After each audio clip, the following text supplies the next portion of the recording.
Hello, it's Steve with CarSmart, Niagara Falls, Ontario, and we've got a lovely car. Again, this is a 2017 Honda Civic Sport, which is the 5-door hatchback.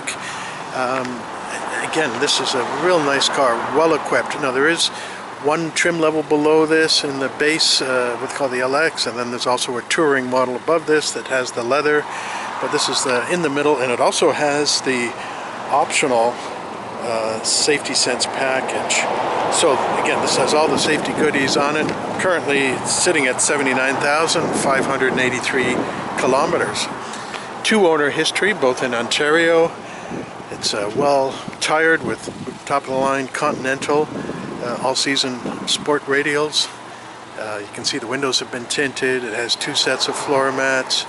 It has some extra features on it that weren't on this model. One is they've added park assist sonar package to the rear bumper that gives you both, in addition to the backup camera, but it gives you the sonar sensing, with a sort of an audible warning when you're closing in on another object.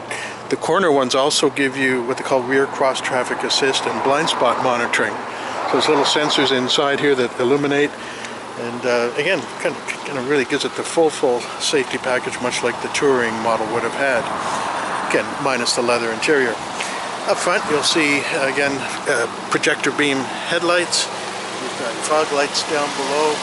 Kind of very sporty style when you're looking at the sport and the touring. It comes with that ground effects package, both on that front bumper, those sort of lower side skirts, and then it sort of wraps around the rear as well with a ground effects skirt as well. It has optional anti-theft wheel locks. These come with an 18-inch wheel, sort of in a dark, sort of charcoal blackish color. Again, mentioned the Continental 18-inch tires, well shod. Up top, you'll see things like a rear spoiler, sort of both on the rear lip and as well as the upper tailgate. Again, it does have like a privacy tinting done, sort of privacy real dark in the back, and then a lighter tint up front. Still darker than the factory tint, and that certainly keeps it legal as well, because you do have to be careful with that. Up top, you'll see a power moonroof that both electronically retracts as well as sort of drops and sort of tilts and vents, as you can see here. That shark fin antenna for both the navigation, GPS, satellite communication. This has Wi-Fi tethering as well. So, once you've got your phone on there, you can allow Wi-Fi access to other occupants in the car if you so choose. It's got things like capless filling. When you open up the fuel door, you'll see again just a filler neck that doesn't require removing or touching with your hands. Just stick the nozzle in there and fill her up, and away she goes. Mirrors themselves are power adjustable. They're what they call a breakaway design, so that if they get bumped, they don't break. Again, good design feature. On the very base of the window, it's hard to see, but it has what they call wiper de-icing at the lower edge. Up top, we have lane tracking, as well as what they call road departure mitigation. So it's actually tracking both road conditions as well as lane conditions. So if it feels you're wandering in the lane, first it's going to warn you. If you're actually departing the lane, again, you can turn these settings off, but when you're departing the lane, it can actually sort of help creep you back towards the center, and the same goes if you're departing the road. And that can be especially helpful. People unfortunately can have very serious accidents and die when falling asleep at the wheel on a long drive, and so that's a good feature to help prevent those kind of accidents. So let's move inside. We've got a real hot day here today.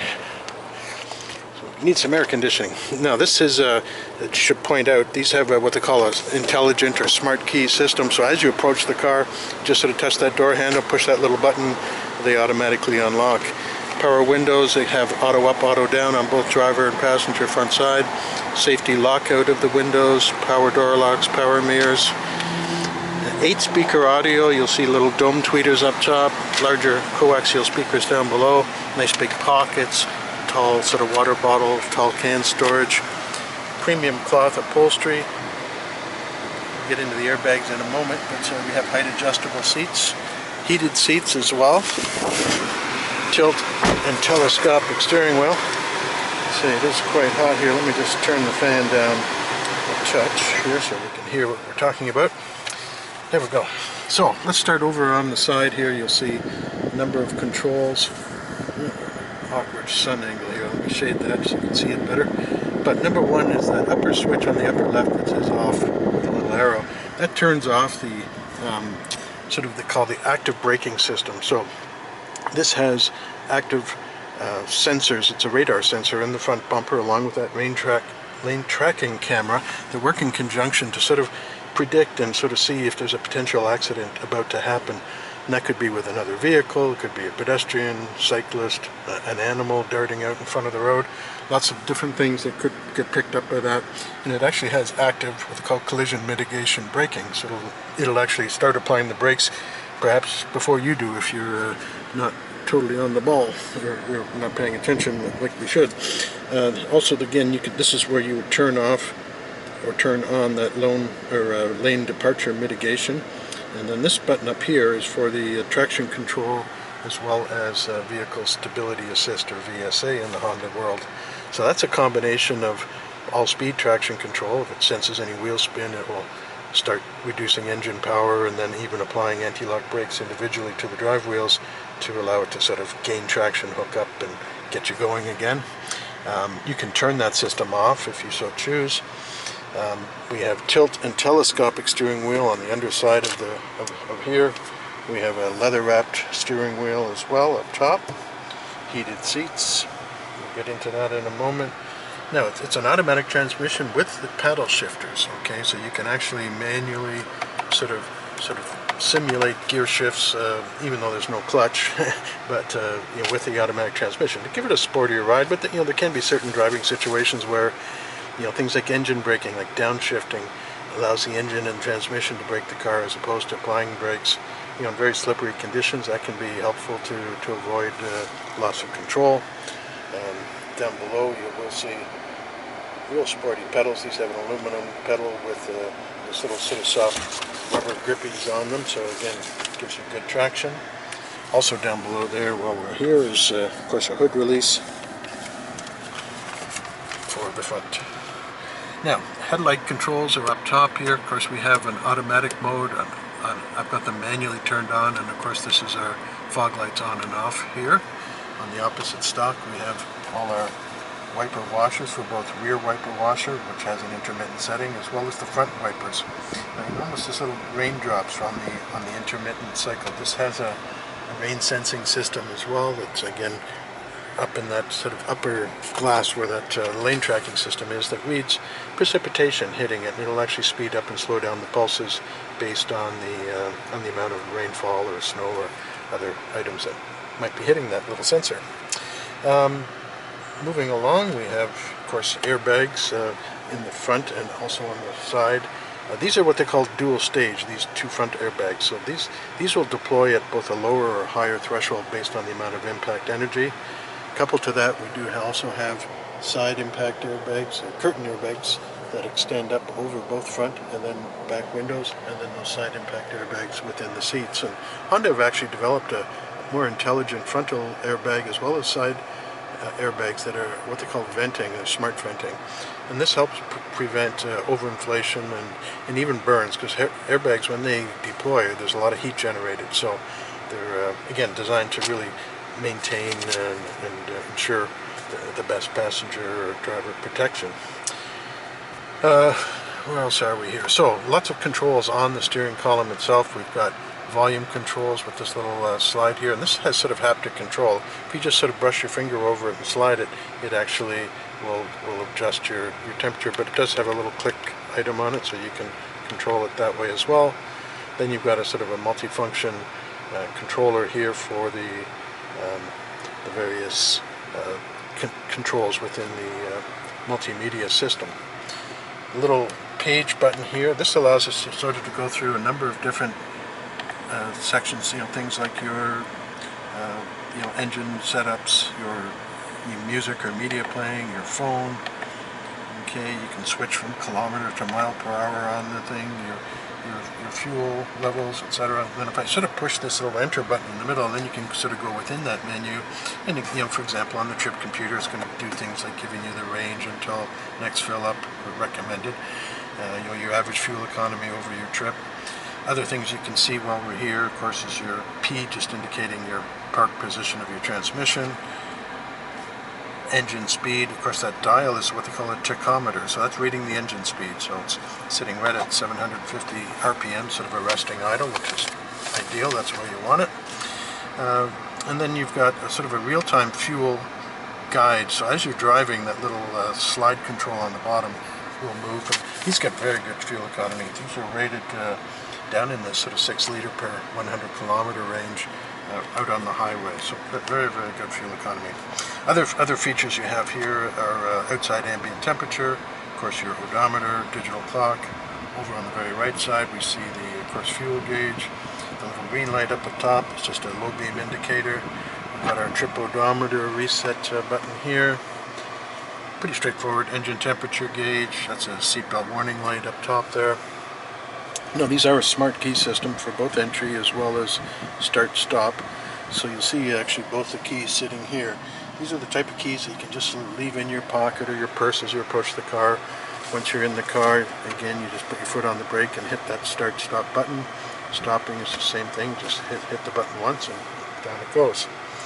On this side of the steering wheel we have the cruise control systems, as well as what they call steering assist, again for the lane centering setup on and off.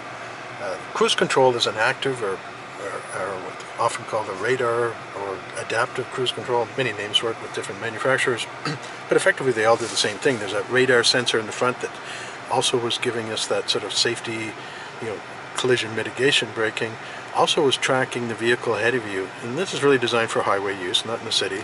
But once you set your cruise control, rather than sort of holding it steady at that speed, if traffic starts to slow down, it will maintain the gap automatically. And you can set that gap by hitting a little button here that will bring up a menu in the center that shows you, one of 4 different settings. So you can have it sort of tight, 2 middle positions or further back. So based on the amount of traffic and the speed and your comfort zone, you can sort of set that gap where you like it. And then as traffic speeds up or slows down, all the way down to a crawl, this will work. So you're not constantly reactivating your cruise control once traffic gets moving again. Okay, we are back. My apologies there. We seem to have had a battery problem. Fresh battery is in, ready to roll. So, getting back to, again, we've got the push button stop start. Again, just foot on the brake. With these smart keys, you can leave that key in your pocket or your purse.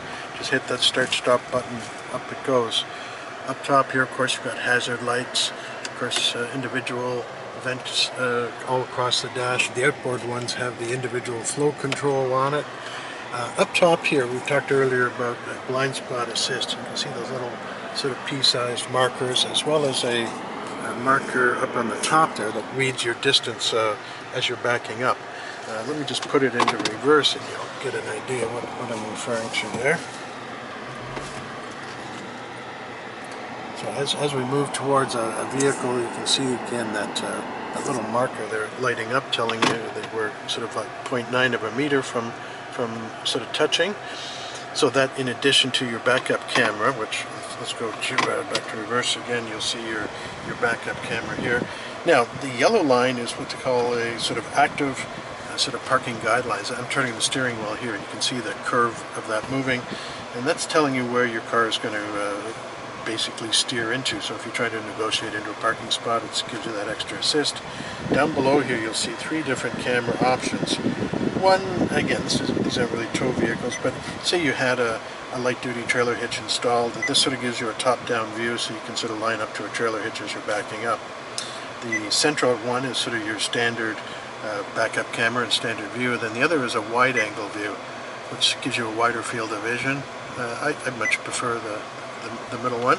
As soon as we go back into park, of course, back comes up your screen. Now, I do have my phone plugged in, and you'll see my phone plugged into a USB port down below. Now it's kind of clever because they have these little sort of apertures here, so you can actually have your phone sitting up here if you choose, and you can run your connection cable through these little slots up to the top. And then also down below, of course, you'll see not only a USB port, but a 12-volt power plug as well, power socket. So with CarPlay, and of course it's also compatible with Android Auto, once you plug in your smartphone, then you're basically using your smartphone for all your apps. So rather than using Bluetooth connection for music streaming and hands-free telephone calling, you can see all your icons right off your smartphone coming up on the top here. So for example, we go into Maps. Here's, for example, Google Maps. Which is kind of cool because they have the ability to sort of pull up sort of GPS navigation or satellite imagery over top of your map. I can change the settings to have a standard map view. I can choose flat maps or 3D maps, etc. But again, the nice thing with these smartphone apps as opposed to factory navigation systems is they're always up to date. Every time your smartphone goes through a software update, maps are updated, everything is updated, so you've got all the latest items there from the provider, so you're not paying for updates, whereas if you had like a Honda embedded navigation, by the time the car's a few years old, it's out of date and you have to go into the dealer and it's several $100s for them to plug in and update your software, and again, it's a lot more hassles. And again, you have the choice of maps. Like for example, if I go into my go to my favorites here. So I do use Google Maps on occasion, but I also have Apple Maps in here and Waze. Waze I find I tend to use if I'm in the GTA market, especially down in the streets. I find the rerouting options are a little better. But again, so whatever your preference might be. Same goes with your music apps. I've got Apple Music as well as excuse me here, Amazon Music, what's on there right now. And again, so lots of different options there. Air conditioning, again, if I hit the climate control button, you'll see the air conditioning sort of detailed screen coming up. I can change my temperature on the driver's side from here, passenger side from here. So individual climate control. It does have an independent in-cabin heater as well, or in-cabin filter I should say, for filtering out any dust and impurities, and anybody with allergies would certainly appreciate that. And then we go into some of the other menu options. This goes back to sort of the standard features. Again, if you want to just go with sort of conventional Bluetooth streaming or even terrestrial radio, AM and FM, etc., all through here as well. Oops, what am I doing here? There we go. So that's my standard setup. Up top here, there is a day-night sort of brightness setting, so you can have different dimming for nighttime, so it's not as intense. So again, lots of cool options there. So when we go down again, we've got sort of our quick access air conditioning features, with fan and front and rear defrost, and of course your rear defrost is coupled with your side rear mirrors. And then we have our heated seats, which we won't be needing for several months. Down here naturally is our sort of airbag on-off control, little storage pad. Brake hold feature. Now these have an electronic parking brake, which you're seeing more and more now on newer cars. And when that's set, it electronically sets the parking brake. But it also gives you the ability to have this advanced brake hold feature. And this is kind of a neat feature if you've never seen it. When the brake hold is activated and we come to a full stop, so perhaps you're stuck in traffic, or maybe at a stoplight waiting for it to change, or maybe a level crossing and a train's waiting to cross. When you release your brake, it actually holds it until such time as you sort of put your foot back onto the accelerator pedal, and then it will release and allow you to move forward. So especially if you're stuck for a long time, it's kind of a handy feature, so you can keep the car running, the air conditioning on, and but you're not sitting with your foot on the brake for 5 minutes waiting for that train to pass. And other features over here, we've got an economy mode. Again, you'll see when the economy mode comes on, that little sort of green leafy tree comes up, and then it's basically putting everything into a energy saving mode. So even things like air conditioning is going to be a little more efficient in the way it operates, all designed to save you fuel. Transmission, same idea. Accelerator pedal, maybe not quite as immediate, so again it's a little more lazy, and all these things contribute to better fuel economy. So if you're very much concerned about that, that's a handy feature. Now in here, the armrest itself sort of slides forward and back. When it's in the reverse position, it can tilt up. And you can see inside here we have, focus down at the very front there. Rather dark, isn't it? Let me open up the roof there and get a little more light. There we go. You can see a USB power smart charge port down below. Sort of a space there for a very large water bottle. The cup holders themselves will sort of slide fore and aft, so you can adjust it accordingly. There's lots of deep storage underneath, another little storage tray on the top, all kinds of little compartments. So again, very, very handy, very well laid out. Over here we have all our books and manuals. So owner's manual in a sort of a DVD format that you can just insert and play. You've got your smart keys, and it's important to note it has both keys, of course. Keyless remote entry, power trunk release, and Honda remote start. So those cold winter mornings when you want to sort of warm up the car before jumping in, that's a nice feature. Inside this little pouch is a wheel lock key, as well as the takeoff nuts. Some people don't like wheel locks, they find them a hassle. Obviously they prevent somebody from stealing your wheels, so there is some benefit there, but that's up to you. If you do want to revert back to just the standard no lock nut option, you can do that, and we can do that for you even. Here's the Carfax history. It did have one very minor incident. If we look at the police reported accident back in 2023, minor damage with another motor vehicle, damage to left rear. Now, no amount showing. And this often happens when, typically there's small claims. Customer might have a $500 or maybe even $1,000 deductible, and heck, if you had a $600 scratch on a bumper, you're not going to maybe make a claim for that. It just doesn't make sense. So that's typically what happens in those situations. Up top we have day-night rear view mirror, of course your power sunroof or moonroof controls, individual sort of spotlights, embedded microphones within here for your voice operation functions. Both mirrors have illuminated visor mirrors. We have that nice large oversized deep tinted roof. It tilts up, you have a sliding shade, and then of course you also have the ability to, where are we at here? There we go, close it, and sort of power slide it all the way back. So it does open up fully as well.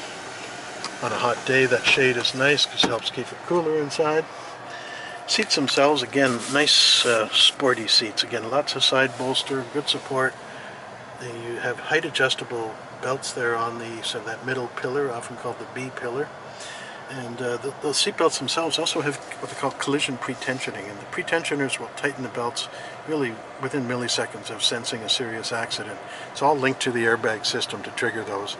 And in combination with the airbags, the pretensioners will cinch up and really hold you tight in your seat so you're not bouncing around, and that all really adds to much greater safety. Above there we do have assist grips or handles over all the doors, and then we have curtain airbags that will drop down from the top, and then side impact airbags with these, again, special vents on them that Honda has developed for greater safety as well. We have anti-whiplash or active head restraints in seats that, if somebody hits you hard from behind, your neck doesn't snap back. It's all designed to reduce whiplash injuries. Glove box, nice and big. It opens up, and in behind the glove box itself is the access to the in-cabin filter, which can be easily changed by yourself if you're at all handy. Now we'll finish up under hood and through the back, so let's continue along. So rear doors, number one, if you have children in the back, you can flip that switch down and that cancels that inside handle release. Okay, we've got, again, dome tweeters and sort of coaxial speakers, top and bottom. Seat backs themselves have a pocket on the back of the passenger side. On the underside here, it's hard to see, but again, you have the heat and air conditioning ducts blowing hot or cold air to the rear. We have a split folding rear seat, a fold down center armrest, as you can see there. We have a 60-40 split folding seat, which gives you a nice flat load level right through to the trunk, and you can fold down one or both of the seats to accommodate that. And then the rear hatch lifts up. Now, this is really clever. Oftentimes there's a removable panel that always sort of gets in the way. What they've done is they've integrated this cargo sort of privacy cover right into the back, so when you want it in place to hide that people can view through the back window, you can do so, or you can leave it open, and that gives you greater sort of capacity to have larger loads. Obviously, flipping down both seats really opens it up quite big, and you can see its second set of winter mats, so it's got both the summer and the winter all-season sort of mats. So let's finish up under the hood. Hood release is, yeah, it's just to the right or left of center there. So this is a 1.5 liter, again 4-cylinder, what they call the Earth Dream technology. So it uses all the latest technology with direct sort of precise fuel injection. When you hear that tick tick tick, that's normal. With direct injection is considerably louder when you have the hood open. So that's why you got a big hood insulation blanket to help muffle that, and you'll find that with all manufacturers. It has a low pressure turbo with an intercooler. It really, again, pumps up the power up to 180 horsepower. More than enough power for this vehicle. But the nice thing with the turbo is it's giving it extremely good fuel economy, because the turbo is only really coming on when you're asking for more power. Under normal cruising, you've got the efficiency of that smaller 1.5 liter engine. Again, it's a Honda, great reliability, sporty ride. These are a fun car to drive, and a fraction of the price of a new one. I'm Steve, we're CarSmart in Niagara Falls. Thanks for watching.